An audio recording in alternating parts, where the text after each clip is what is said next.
We all know that Charlie Munger always says what he thinks and what his opinions are. But if he has something to tell you or if he has something in mind, he doesn't hesitate to tell you. Earlier, he was interviewed and asked what his opinions were about the stock market returns in the next decade. Expect the next 10 years to have lower returns in the equity markets than the last 10? Systems of management, the reward systems are so foolish that I don't think it's going to work out. I think the returns will go down, yes. In real terms, the returns will be lower. Now, I am going to explain what he meant by what he said. So watch this video until the end. This is Stock Market Now. Before we continue, do make sure to subscribe to the channel and give this video a big thumbs up so that we can create more informational and educational videos for you to consume. With that said, let's get right into the video. Right now, a lot of people around the world are having an interest in the stock market and want to invest in the stock market. Now, what are the stocks that have high growth in the past years? Now, the stock market is up 400% since its last crash around 11 years ago. And the result of this is that many people are starting to put their interest in the market. So if you put your money in the market decades ago, then you have 5 times today. Now, during the 1920s, many people were putting their money in the stock market. The Ford Model Ts were sold back then, and the market back then is having significant growth. Everyone back then wants to invest in the stock market, and then they earn a lot of money until 1929, where the market crashed. At that time, many of the people that invested in the market didn't fully understand what they were investing in. Now, the market recovered 30 years later, during the year 1959. The thing around here is that many people that are investing in the stock market didn't fully understand what is the history of the market. The only thing that they know is that many people are getting rich in the stock market. So, they need to put their money on the market to be rich, which is a bad idea if you didn't study the stock market.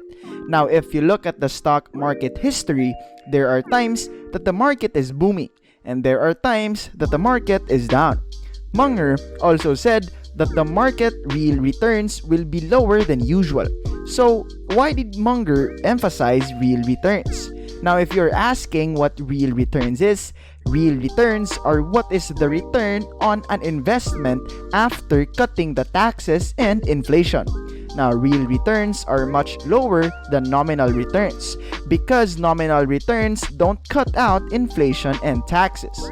Now, Monger is focusing on taxes and inflation because he predicted that taxes and inflation are much higher in the next decades. Now, we all know that right now, we have a new US president, which is Biden. Now, during the Trump administration, Donald Trump doesn't like corporate tax, so he lessens the corporate tax from 35% to 15%. Now, it is said that Biden will increase the corporate taxes. This means higher taxes for the investors, estates, and the corporate sector. So we need to watch that for the next decade. Aside from taxes, there is also inflation. Now, if you don't know what inflation is the increase in the price of goods and services.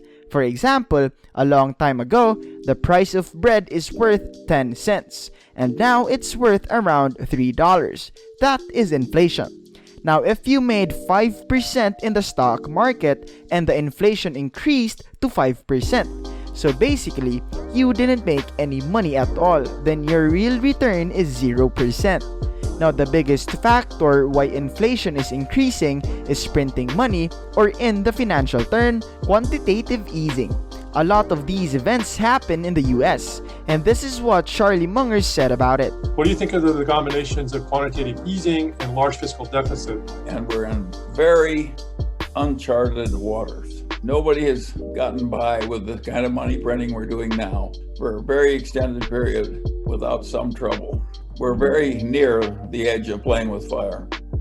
The Federal Reserve, the European Central Bank, and the Bank of Japan is increasing these balance sheets to around 8 trillion in 2020. Since the crash of 2008, it took them 8 years to do that again. But in 2020, it just took them 1 year. Now the thing that they are doing around here is that they are printing money at an astounding rate.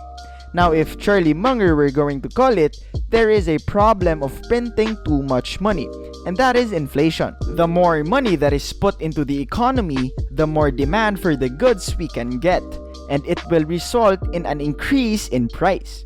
So if you are an investor, you need to watch this out, because this will affect your real return. The current prices of stock can also affect our real return for the next decade. Now if the stocks are overpriced, then our returns will be lower. So here is the question right now. Is the market a bubble? Is the NASDAQ in a bubble? Well, nobody knows when bubbles are going to blow up. Just because it's NASDAQ doesn't mean it'll have another run like this one very quickly again. This has been unbelievable. Again, there's never been anything quite like it. In 2018, if you remember, there is a discussion about who is the first company that will be worth $1 trillion. The candidate for the milestone is Apple, Microsoft, and Amazon, but Apple got it first. Right now, Apple is worth around $2 trillion. Now Microsoft is at around $1.6 trillion, and Amazon is sitting around $1.5 trillion. Now the growth of these companies is extremely fast. A lot of people said that these companies are overpriced and they are just going to be disrupted by new technologies. Monger said that companies are like biology. They are just going to die in the end. So how are we going to balance our investment? And how do we do our investments? This is what Monger said in an interview. I just try and avoid being stupid. If you want to avoid a lot of stupid errors, is knowing where you're competent and where you aren't. Knowing the edge of your own competency. And that's very hard to do because the human mind naturally tries to make you think you're way smarter than you are. So you need to find companies that will be the disruptor in the upcoming decades and change how the world works, or find companies that can't be disrupted or hard to disrupt in the upcoming changes for the next decades. Now you can take a look at the railroad and at the food industry. So my advice is study the market and understand the risk that is involved and choose your bets objectively. Now what do you guys think? Let me know in the comments below, and I will see you guys in the next video. Peace. But before you go, make sure to subscribe to the channel and give this video a big thumbs up. This is Stock Market Now. We'll see you in the next video.